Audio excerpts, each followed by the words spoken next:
Aggression, violence and first आ जाता है हमारा एग्रेशन। तो एग्रेशन क्या होता है? Any behaviour that is intended to cause harm to others. ठीक है, एग्रेशन क्या होता है?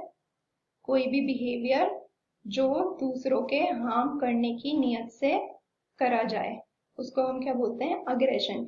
It can be demonstrated in actual action और through the use of harsh word और क्रिटिसिज्म। एग्रेशन हम कैसे भी दिखा सकते हैं, अपने हार्श वर्ड्स के थ्रू दिखा सकते हैं, किसी को बहुत ज्यादा बुरा भला बोलना, या किसी के साथ जैसे बहुत ज्यादा मारपीट करना, फिजिकल एग्रेशन या वर्बल एग्रेशन। एग्रेशन बहुत तरीके का होता है, हम फिजिकली किसी को मारपीट कर सकते हैं कि यार इसने मुझे ऐसा बोला, मैं इसको मारूंगा, मैं ये करूंगा, मैं वो करूंगा, मैं इसकी फैमिली को हार्म करूंगा। तो ये होता है हमारा फिजिकल एग्रेशन। फिर आता है हमारा वर्बल एग्रेशन, कि नहीं मारना सही बात नहीं है, लेकिन हम इन्हें वर्ड्स से हम इन्हें ना अपने वर्ड्स से परेशान करेंगे, हम इन्हें मतलब खराब बोलेंगे, गंदा बोलेंगे, इन्हें गाली देंगे, इनको क्रिटिसाइज करेंगे। तो ये होता है हमारा वर्बल एग्रेशन। फिर आ जाता है हमारा वायलेंस। वायलेंस क्या होता है? Forceful destructive behaviour towards another person और ऑब्जेक्ट। मतलब किसी भी चीज को डिस्ट्रॉय करना होता है वायलेंस। जैसे ना आपने किसी को कुछ बोला तो उसने क्या करा, उसने आपके घर के आगे आके आपकी कार तोड़ दी, वो आपके साथ वायलेंस कर रहा है, मतलब वो फोर्सफुली डिस्ट्रक्ट कर रहा है, वो डिस्ट्रक्ट कर रहा है, डिस्ट्रॉय कर रहा है आपकी चीजों को, आपकी कार को, आपके घर को। तो इसको बोलते हैं वायलेंस। ठीक है, तो एग्रेशन होता है दो तरीके का, इंस्ट्रूमेंटल एग्रेशन और हॉस्टाइल एग्रेशन। तो इंस्ट्रूमेंटल एग्रेशन किस लिए होता है? ये होता है meant to obtain a certain goal। ठीक है, इसका मतलब क्या हो गया? इंस्ट्रूमेंटल एग्रेशन होता है जैसे किसी गोल पे पहुंचना। जैसे मान लीजिए बहुत ज्यादा जैसे जैसे रैगिंग होती है। ठीक है, जैसे स्कूल्स में या कॉलेजेस में फॉर एग्जांपल रैगिंग होती है, कोई न्यू कमर आया, वो कोई चॉकलेट खा रहा है, तो आप उसको ना बहुत ज्यादा बुली कर रहे हैं। आप बुली क्यों कर रहे हैं? ताकि आप उसको चॉकलेट ले सकें या आप उसका कोई सामान ले सकें। ठीक है, तो मतलब वो आपका गोल है, उसका सामान लेना आपका गोल है, तो ताकि आप उस गोल तक पहुंच सकें इसलिए आप उससे बुली कर रहे हैं। तो ये हो गया हमारा इंस्ट्रूमेंटल एग्रेशन। फिर आता है हमारा, तो हॉस्टाइल अग्रेशन क्या होता है? That which is shown as an expression of anger towards a target. ठीक है, किसी टारगेट की तरफ अपना एग्रेशन दिखाना with the intention of harming, उसको हार्म करने के इंटेंशन से। हम उसको कैसे हार्म करें, हम उसकी मतलब हम उसकी चीज को कैसे डैमेज करें।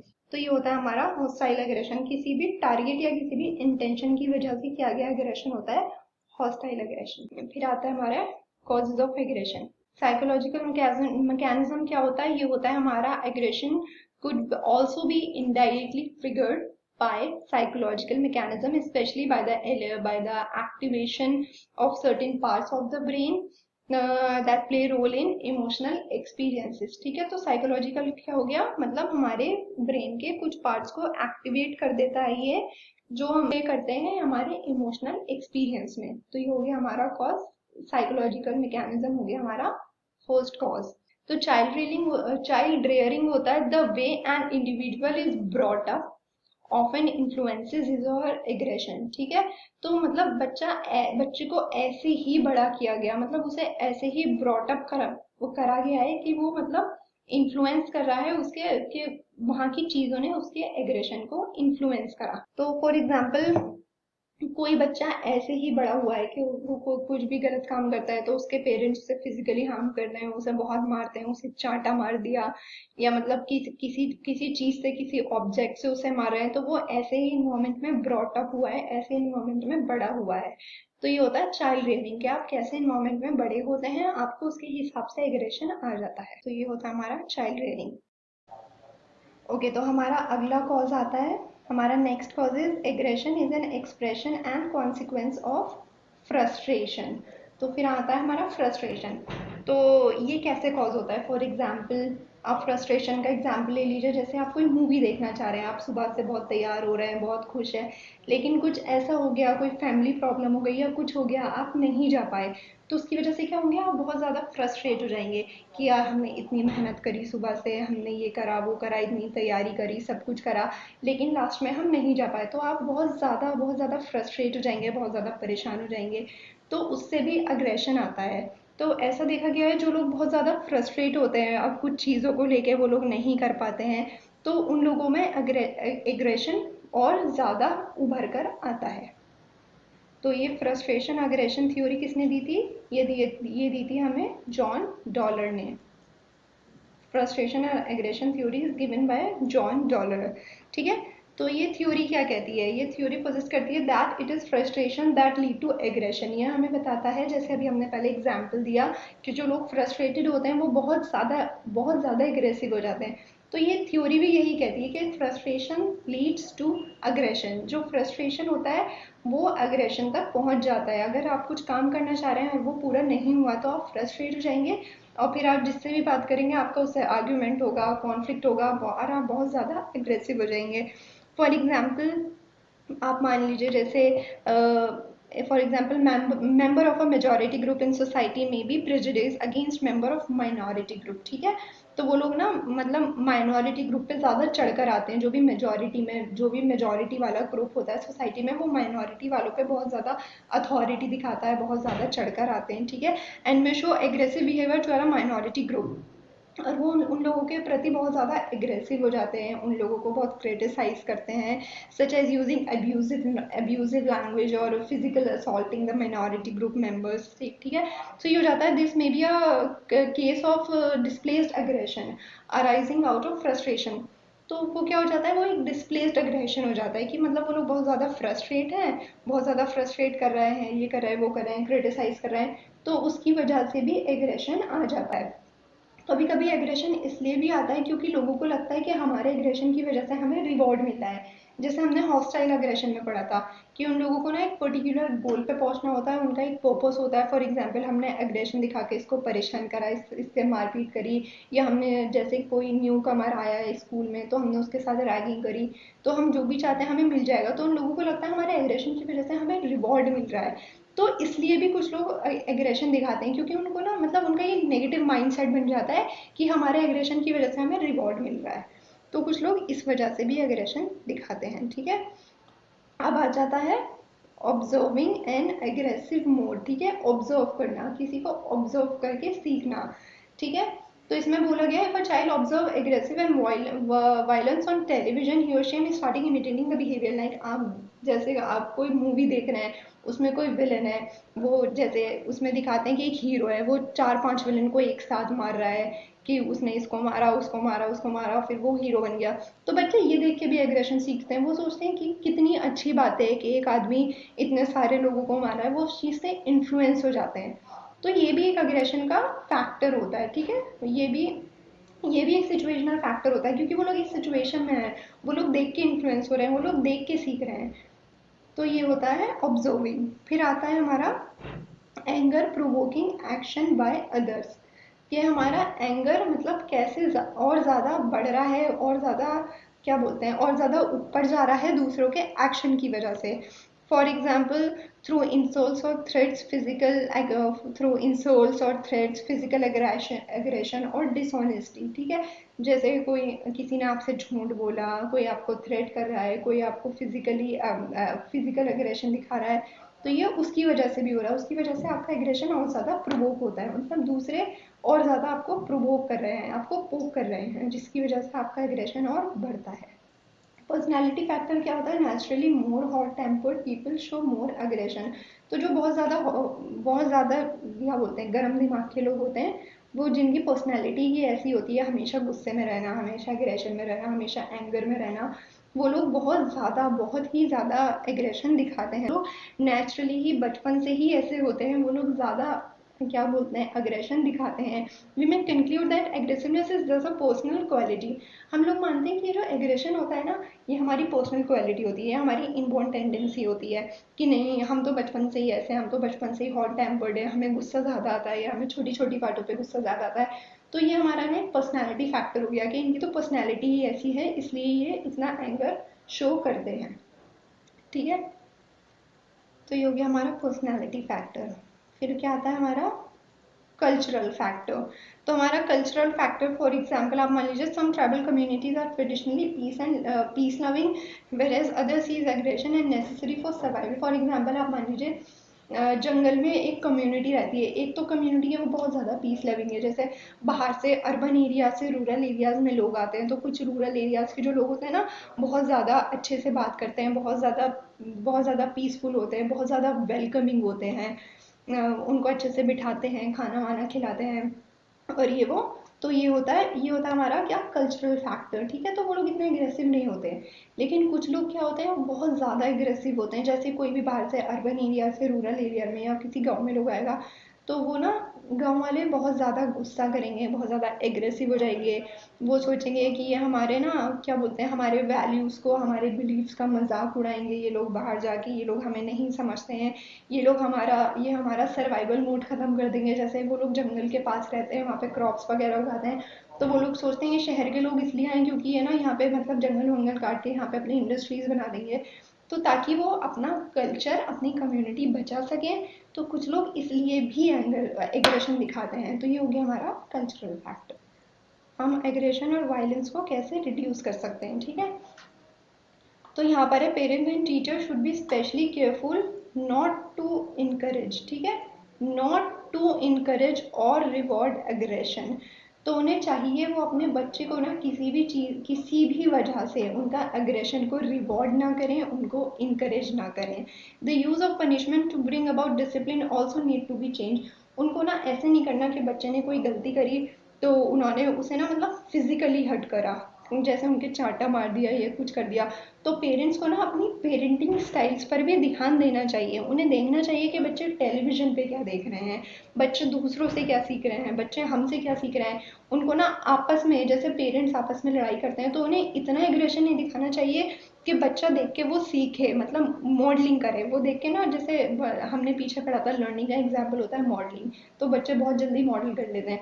तो उनको देखना पड़ता है, टीचर्स को देखना पड़ता है कि अगर कोई बच्चा एग्जाम में अच्छा परफॉर्म नहीं कर रहा है या कुछ नहीं कर रहा है या अच्छे मार्क्स नहीं ला रहा है, तो वो उनको समझाने का सही तरीका आना चाहिए। हो गया हमारा, portraying aggression as heroic behaviour should be particularly avoided. जैसे मैंने आपको बताया था कि मूवीज में एक हीरो है, उसने 10 लोगों को एक साथ मारा, तो वो पिस्टल से मार रहा है, नाइफ से मार रहा है, तो चाकू से मार रहा है, ये सब कर रहा है। तो वो उसमें दिखाते हैं कि वो हीरो बन गया क्योंकि उसने इतने लोगों को मारा। तो हमें ना मूवीज में ये सब कुछ कम करना चाहिए, ये सब कुछ नहीं दिखाना। हमें सोसाइटी में ऐसे लॉज लाने चाहिए जो जस्टिस करें दूसरों के साथ, दूसरों को इक्वल रखें, ठीक है, जो लोगों के बीच में से फ्रस्ट्रेशन लेवल्स कम करें, ताकि उन लोगों की एग्रेसिव टेंडेंसीज कम हो जाए। मतलब लोगों को ना डिस्क्रिमिनेशन वाली फीलिंग नहीं आनी चाहिए। हमारा जस्टिस सिस्टम सही होना चाहिए। बच्चों को ऐसे नहीं लगना चाहिए कि इसने तो इतना गलत काम करा फिर भी हमारी गवर्नमेंट ने इसे छोड़ दिया। तो हमारा जस्टिस सिस्टम अच्छा होना चाहिए और सबके लिए इक्वल होना चाहिए। ऐसे नहीं होना चाहिए कि कोई रिच है तो वो तो पैसे दे के छूट गया, और कोई पुअर है तो उसको सजा मिल गई, उसको पनिशमेंट मिल गई। नहीं है, लॉ सबके लिए बराबर होना चाहिए, इक्वल होना चाहिए। तो हमें अपने जस्टिस सिस्टम पे ध्यान देना चाहिए ताकि हम लोगों को इक्वल रख सकें। ये हमारा पीस की तरफ पॉजिटिव एटीट्यूड होना चाहिए, which should not only reduce aggression but should also actively develop and maintaining peace. हमें सिर्फ एग्रेशन कम करने पे ध्यान नहीं देना चाहिए, हमें इस चीज़ पे भी ध्यान देना चाहिए हम पीस को कैसे मेंटेन करें, ठीक है, हम कैसे शांति और अमन फैलाएं। जैसे गांधी जी की, जैसे यहाँ पे लिखा है, for example non violence movement, ठीक है, नॉन वायलेंस मूवमेंट जैसे गांधी जी ने शुरू करा था कि एकदम नॉन वायलेंस मूवमेंट शुरू करी थी, कोई अग्रेशन नहीं, कुछ नहीं, सब कुछ बहुत प्यार से, अगर किसी को कुछ समझाना भी है, किसी को अपनी बात पे एग्री करवाना है, तो बहुत ही नॉन वायलेंट तरीके से करना है, बिल्कुल एग्रेशन नहीं दिखाना है। तो हमें उस चीज़ पर भी थोड़ा ध्यान देना चाहिए। हेल्थ का मतलब ये नहीं होता है कि मतलब आप बिल्कुल भी हेल्दी नहीं हैं या मतलब आप बहुत ज़्यादा कमज़ोर हैं, ये वो ऐसा कुछ नहीं है। कभी कभी ऐसा भी होता है कि आप बहुत ही मतलब आप फिजिकल डिसेबल हैं लेकिन आप बहुत ज़्यादा हेल्दी हैं। जैसे कोई फिजिकली डिसेबल है, कोई चल नहीं सकता है या जैसे कोई देख नहीं सकता है, तो इसका मतलब ये नहीं है कि वो पर्सन हेल्दी नहीं है। मतलब फिजिकल डिसेबिलिटी का मतलब ये नहीं है कि आप हेल्दी नहीं है। बहुत से लोग होते हैं जो फिजिकली डिसेबल होते हैं लेकिन मेंटली और इमोशनली बहुत ज़्यादा हेल्दी होते हैं। फॉर एग्जांपल आपने सुना होगा जैसे स्टीफन हॉकिंस, वो क्या मतलब वो चल फिर नहीं पाते थे, बोल नहीं पाते थे, लेकिन वो फिर भी मतलब उन्होंने कितना ग्रेट कंट्रीब्यूशन दिया था अपनी फील्ड में, ठीक है। तो ये होता है हेल्थ का मतलब। ज़रूरी नहीं है कि आप डिसेबल हैं तो आप हेल्दी नहीं हो सकते, नहीं, आप बिल्कुल हेल्दी हो सकते हैं, ठीक है। तो कॉग्निशन क्या होता है, you may have observe some that how some people are quick to seek doctors, ठीक है, quick to seek doctors help while others do not if they are like for example suffering from such symptoms like nausea, cold, diarrhea, smallpox etc. ठीक है, तो इसका cognition का मतलब होता है कुछ लोग ना हेल्थ को ना बहुत मतलब कॉग्निटिवली उनके ना कॉग्निशन में हेल्थ का बहुत अलग अलग मीनिंग होते हैं। जैसे कुछ लोग होता है जैसे उनको खांसी भी होती है ना वो फौरन डॉक्टर के पास चले जाते हैं, लेकिन कुछ लोग होते हैं उनको चाहे नोजिया हो जाए, उनको डायरिया हो जाए, उनको स्मॉल पॉक्स हो जाए, वो लोग डॉक्टर के पास जाते ही नहीं है। वो लोग सोचते हैं हम लोग होम रेमेडीज से ठीक हो जाएंगे, हम घर पे कुछ भी कर लेंगे, या जैसे होता है ना घरेलू नुस्खे जैसे बोलते हैं कि हम घर पे ये कर लेंगे वो कर लेंगे, ये पहन लेंगे वो पहन लेंगे तो ठीक हो जाएंगे। तो ये सब ना हमारे कॉग्निशन में भी होता है कि हम कॉग्निटिव हम ना अपने मतलब कॉग्निशन से हम हेल्थ को कैसे परसीव करते हैं, हम उसको कैसे समझते हैं। कुछ लोग बहुत जल्दी डॉक्टर के पास चले आते हैं, कुछ लोग सोचते हैं कि नहीं हम घर पे ही कुछ कोई सी मेडिसिन ले लेते हैं और हम खुद ही ठीक हो जाएंगे। तो ये होता है हमारा कॉग्निशन। फिर आता है हमारा बिहेवियर। तो बिहेवियर का होता है हमारा people differ greatly in terms of such behavioural risk factors such as smoking, tobacco, alcohol abuse, unsafe sexual behavior, diet and physical exercise. It is well accepted now such behaviors are associated with incident और coronary heart diseases and cancers। ठीक है, तो मतलब लोग अपने behaviour की वजह से भी ना लोगों की हेल्थ कम होती है। फॉर एग्जाम्पल कोई लोग बहुत ज़्यादा स्मोक करते हैं, ठीक है, बहुत ज़्यादा अल्कोहल पीते हैं, या जैसे चाइल्ड एब्यूज़ हो गया या अनसेफ सेक्सुअल बिहेवियर्स हो गए। तो इन सब चीज़ों की वजह से भी ना हमें कुछ बहुत ज़्यादा डिजीजेज हो सकती हैं, हम बहुत अनहेल्दी हो सकते हैं, हमें कैंसर हो सकता है, हमें एड्स हो सकता है। ठीक है, तो ये भी एक नया डिसिप्लिन है जिसको बोलते हैं behaviour medicine. And cultural factors क्या होता है while interacting between culture and क्या बोलते हैं फिजियोलॉजिकल रिस्पॉन्सेज। तो ये होता है इंटरेक्शन होता है कल्चर और फिजियोलॉजिकल रिस्पॉन्सेज के बीच में। जो इंटरेक्शन होता है उसको वो क्या होता है वो रिक्वायर मोर एविडेंस, वो और ज़्यादा एविडेंस रिक्वायर करता है। Social and cultural norms associated with roles and gender. तो ये सोशल और कल्चरल नॉर्म्स जो होते हैं ना ये एसोसिएट होते हैं जेंडर से। फॉर एग्जाम्पल क्या बोलते हैं मतलब like greatly influence our health behaviour, ये बहुत ज़्यादा इन्फ्लुएंस करते हैं हमारे हेल्थ को और हमारे बिहेवियर को। टेलीविज़न हमारे बिहेवियर पे कैसे इम्पैक्ट डालता है। तो first is reduce their habit of reading, writing and also their outdoor activities such as playing. ठीक है, तो ये बच्चों पे कैसे असर डालता है। तो जो टेलीविज़न होता है ना वो बच्चों के बिहेवियर पे बहुत ज़्यादा गलत असर डालता है। उनकी लाइक मतलब वो पढ़ना कम कर देते हैं, लिखना कम कर देते हैं, आउटडोर एक्टिविटीज़ कम कर देते हैं, जैसे घर पे पड़े रहते हैं, मोबाइल देखते रहेंगे, गेम खेलते रहेंगे, या जैसे कार्टून्स देखते रहेंगे, रियलिटी शोज़ देखते रहेंगे। तो इस चीज़ ने भी ना लोगों की लाइफ को ना बहुत ज़्यादा स्लो बना दिया है, बहुत ज़्यादा इनएक्टिव बना दिया है। तो इस तरीके से ये हमारे बिहेवियर को या बच्चों के बिहेवियर को, स्पेशली बच्चों के बिहेवियर को ज़्यादा इम्पैक्ट करता है। ठीक है, television watching may have an effect on children's ability to concentrate on one target. तो ये जो होता है ना ये चिल्ड्रंस की एबिलिटी को बहुत ज़्यादा इफेक्ट करता है।